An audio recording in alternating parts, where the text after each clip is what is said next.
Important for Elon Musk to have access to the payment systems at Treasury? Well, he's got access only to letting people go that he thinks are no good if we agree with him, and it's only if we agree with him. He's a very talented guy from the standpoint of management and costs, and we put him in charge of seeing what he can do with certain groups and certain numbers. Some of the numbers are horrible, what he's found. Think of it, $100 million on condoms to Hamas, and many other things that are frankly even more ridiculous. The intervention by Elon Musk into governmental infrastructure represents a complex narrative with competing perspectives. Some view this as a necessary efficiency drive, while others see it as a dangerous precedent of corporate intervention in public systems. The White House describes it as a strategic move to reduce government waste, positioning Musk as a talented problem solver brought in to streamline operations. This is effectively the piece of the federal government that cuts the checks, and they cut a lot of checks. This is $6 trillion a year, money that goes to individuals as Social Security payments for seniors, money that goes for organizations like Meals on Wheels to deliver lunches, foreign aid, as well as the funding that the government sets aside for key programs, paying its debts, making sure that we don't breach the debt ceiling and default on our obligations. The scale of potential intervention is unprecedented. Musk's access isn't just theoretical. It involves the fundamental mechanisms of government spending.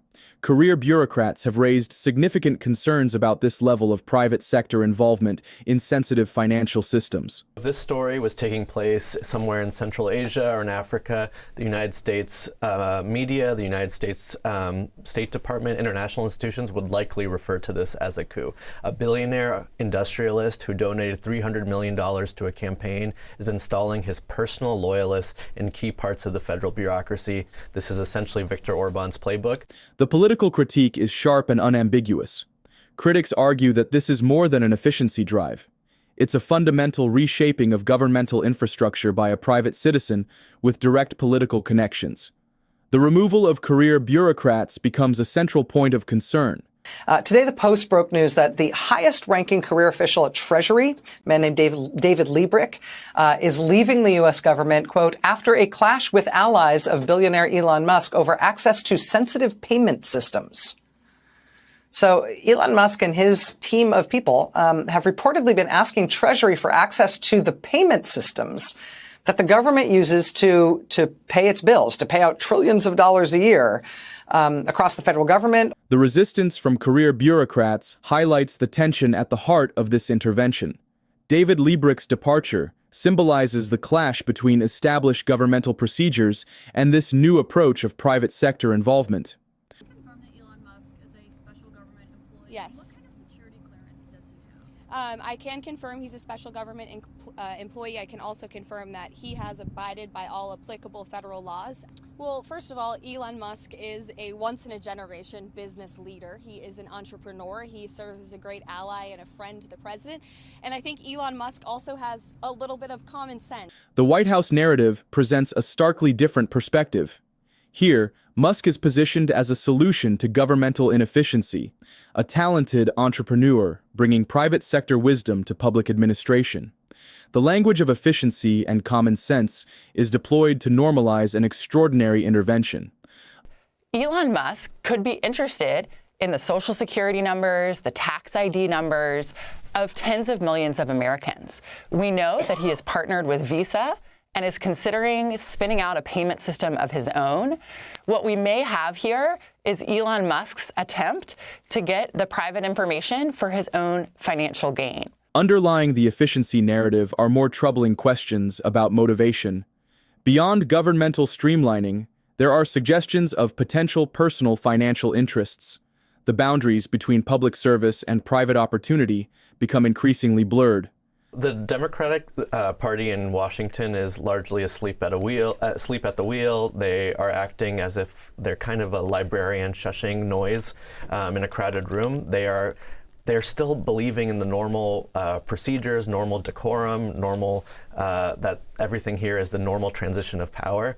And they still believe that what Elon Musk and Donald Trump are doing is just a libertarian reform of the government, not an oligarchic, plutocratic takeover. The debate isn't just about efficiency versus corruption.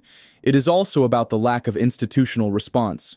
While some lawmakers raise concerns, others appear unwilling or unable to intervene in what critics describe as an unprecedented power grab. Whether this moment is viewed as a necessary modernization or an erosion of democratic structures depends largely on political perspective. This extraordinary moment presents a defining question for American democracy. What are the constitutional and ethical boundaries when private citizens are granted unprecedented access to governmental financial systems?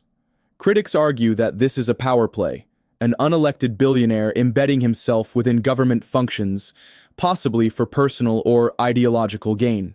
Supporters, on the other hand, frame it as a much-needed correction, an attempt to eliminate waste and inefficiency from an overburdened federal system. But with the departure of top officials, questions of transparency, and the potential blurring of private and public interests, the implications stretch far beyond mere efficiency. If the government's checkbook is placed in the hands of a private individual, how does this change the balance of power? What does it mean when business leaders are positioned to decide which government programs remain funded? We are still working to figure out what exactly they have in mind with trying to get access to the payment system and if they're going to succeed in doing so. But obviously, this comes in the backdrop of what Trump appointed Elon Musk and the DOEs to do, which is root around in the federal government to look for spending cuts. We are still working to figure out what exactly they have in mind with trying to get access to the payment system, and if they're going to succeed in doing so. But obviously, this comes in the backdrop of what Trump appointed Elon Musk and the DOEs to do, which is root around in the federal government to look for spending cuts. What are the long-term implications of this unprecedented access? Is this the future of government efficiency, or is it a step towards something far more concerning? Let us know your thoughts in the comments below.